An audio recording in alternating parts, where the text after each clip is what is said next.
कल्पना करा, वर्गात एक शिक्षक रागाने हातात छडी घेऊन उभे आहेत. वर्गातील सर्व विद्यार्थ्यांना शिक्षा होत आहे. एकामागून एक मुलं हात पुढे करतायत, पण त्या वर्गात एक मुलगा मात्र ठामपणे उभा आहे.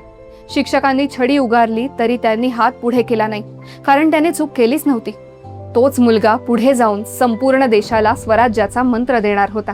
तो मुलगा म्हणजे लोकमान्य बाळ गंगाधर टिळक. नमस्कार मंडळी, अनकट महाराष्ट्राच्या या खास मराठी पॉडकास्टमध्ये तुमचं मनःपूर्वक स्वागत आहे. आज बाळ गंगाधर टिळक यांच्या पुण्यतिथीनिमित्त विनम्र अभिवादन करून जाणून घेऊया एका स्वाभिमानी, निर्भय आणि जिद्दी मुलाचा लोकमान्य होण्यापर्यंतचा प्रेरणादायी प्रवास. 23 जुलै 1856 रोजी रत्नागिरी इथे बाळ गंगाधर टिळक यांचा जन्म झाला. त्यांचे वडील गंगाधर रामचंद्र टिळक हे संस्कृतचे विद्वान आणि शिक्षक होते. घरात शिक्षण, संस्कार आणि शिस्त यांना विशेष महत्त्व होतं. त्यामुळे लहानपणापासूनच टिळकांमध्ये अभ्यासाची आवड, तर्कशक्ती आणि सत्यासाठी उभं राहण्याची वृत्ती विकसित झाली. बालपणापासूनच टिळक अत्यंत बुद्धिमान होते. एखादी गोष्ट फक्त पाठ करण्यापेक्षा तिच्या मागचं कारण समजून घेण्यावर त्यांचा भर असे. त्यामुळे शिक्षकांनाही त्यांच्या प्रश्नांची उत्तरं देताना विचार करावा लागे.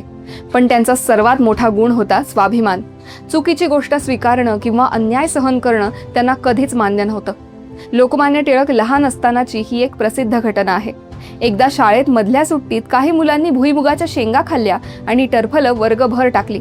मात्र टिळकांनी शेंगा खाल्ल्या नव्हत्या. सुट्टी संपल्यानंतर गुरुजी वर्गात आले. वर्गातील कचरा पाहून ते संतापले. त्यांनी दोषी विद्यार्थ्यांची चौकशी केली, पण कोणीच पुढे आलं नाही. अखेर त्यांनी संपूर्ण वर्गाला टरफलं उचलून वर्ग साफ करण्याची शिक्षा दिली. सर्व विद्यार्थी कामाला लागले, पण टिळक मात्र आपल्या जागेवर शांत बसून राहिले. गुरुजींनी विचारलं, टिळक, तू साफसफाई का करत नाहीस? टिळक ठामपणे म्हणाले, गुरुजी, मी शेंगा खाल्ल्या नाहीत आणि कचराही केला नाही, त्यामुळे मी टरफलं उचलणार नाही. गुरुजी म्हणाले, मग कोणी शेंगा खाल्ल्या ते सांग. त्यावर टिळकांनी उत्तर दिलं, मला मित्रांची चहाडी करायची नाही, पण मी केलेली नसलेली चूकही मान्य करणार नाही. शेवटी टिळक वर्गाबाहेर निघून गेले. त्यांनी मित्रांची तक्रारही केली नाही आणि अन्यायकारक शिक्षाही स्वीकारली नाही.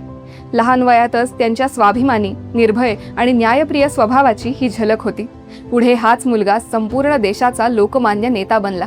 ही घटना केवळ हट्टीपणाची नव्हती, ती होती सत्यासाठी ठाम राहण्याची.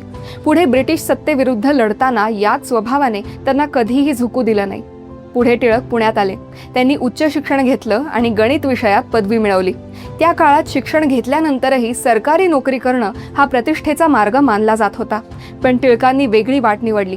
देशाची खरी उन्नती शिक्षणातूनच होऊ शकते असा त्यांचा ठाम विश्वास होता. 1880 मध्ये त्यांनी आपल्या सहकाऱ्यांसह पुण्यात न्यू इंग्लिश स्कूलची स्थापना केली. पुढे डेक्कन एज्युकेशन सोसायटीच्या स्थापनेतही त्यांनी महत्त्वाची भूमिका बजावली. त्यांचं स्वप्न होतं असं शिक्षण जे भारतीयांना स्वाभिमान, राष्ट्रप्रेम आणि विचार स्वातंत्र्य शिकवेल. मात्र टिळकांचं कार्य केवळ शिक्षणापुरतं मर्यादित राहिलं नाही. त्यांनी पत्रकारितेचा मार्ग स्वीकारला. 1881 मध्ये त्यांनी केसरी हे मराठी आणि द मराठा हे इंग्रजी वृत्तपत्र सुरू केलं. या वृत्तपत्रांमधून त्यांनी ब्रिटिशांच्या अन्यायकारक धोरणांवर कठोर टीका केली. त्यांच्या लेखणीमध्ये प्रखर राष्ट्रभक्ती आणि निर्भीडपणा होता. त्यामुळे सामान्य जनतेमध्ये त्यांची लोकप्रियता झपाट्याने वाढू लागली. टिळकांना समजले होते की स्वातंत्र्याचा लढा फक्त राजकारणातून जिंकता येणार नाही, त्यासाठी समाज एकत्र येणं आवश्यक आहे. म्हणूनच त्यांनी सार्वजनिक गणेशोत्सव आणि शिवजयंती उत्सवांना लोक चळवळीचे स्वरूप दिले. घराघरात साजरा होणारा गणेशोत्सव त्यांनी समाज जागृतीचं आणि राष्ट्रीय एकतेचं प्रभावी माध्यम बनवलं. ब्रिटिश सरकारला टिळकांची वाढती लोकप्रियता धोकादायक वाटू लागली. त्यांच्या लेखनामुळे आणि विचारांमुळे जनतेमध्ये स्वातंत्र्याची जाणीव निर्माण होत होती. त्यामुळे त्यांच्यावर अनेकदा खटले भरले गेले. त्यांना तुरुंगवासही भोगावा लागला. 1908 मध्ये त्यांना 6 वर्षांच्या कारावासाची शिक्षा सुनावण्यात आली आणि त्यांना ब्रह्मदेशातील मंडाले इथे पाठवण्यात आले. पण तुरुंगवासाने त्यांची जिद्द कमी झाली नाही.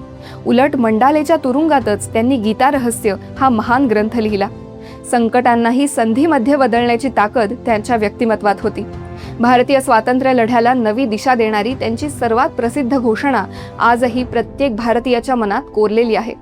स्वराज्य हा माझा जन्मसिद्ध हक्क आहे आणि तो मी मिळवणारच.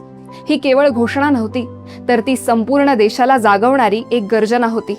लाखो भारतीयांच्या मनात स्वातंत्र्याची ज्योत प्रज्वलित करणारा हा मंत्र ठरला. त्यांच्या कार्यामुळे जनतेने त्यांना लोकमान्य ही पदवी दिली. लोकांनी मान्यता दिलेला नेता म्हणजे लोकमान्य. ही पदवी कोणत्याही सरकारने दिली नव्हती, तर ती होती जनतेच्या प्रेमाची आणि विश्वासाची पावती. 1 ऑगस्ट 1920 रोजी मुंबई इथे लोकमान्य टिळक यांचं निधन झालं. त्यांच्या निधनाने संपूर्ण देश शोकसागरात बुडाला. मात्र त्यांचे विचार, त्यांचा स्वाभिमान आणि स्वराज्याची प्रेरणा आजही भारतीयांच्या मनात जिवंत आहे.